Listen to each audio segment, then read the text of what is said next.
Você tá começando a entender agora? Você fica sentado aí, culpando a si mesmo o tempo todo. Mas fazer isso não vai mudar nada. Você não faz nada pra mudar. É tudo culpa sua. Mas isso é óbvio, não é? Por que isso foi acontecer? Coincidência? Acidente? Destino? Ah, não existe isso de destino. É apenas a combinação de uma circunstância com a outra. E quem é que cria essas circunstâncias?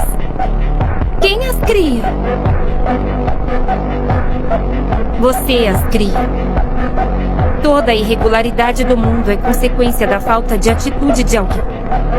Há momentos em que você tem que abrir mão de uma coisa para proteger outra. Sua mãe não era capaz de fazer isso. Isso não é gentileza.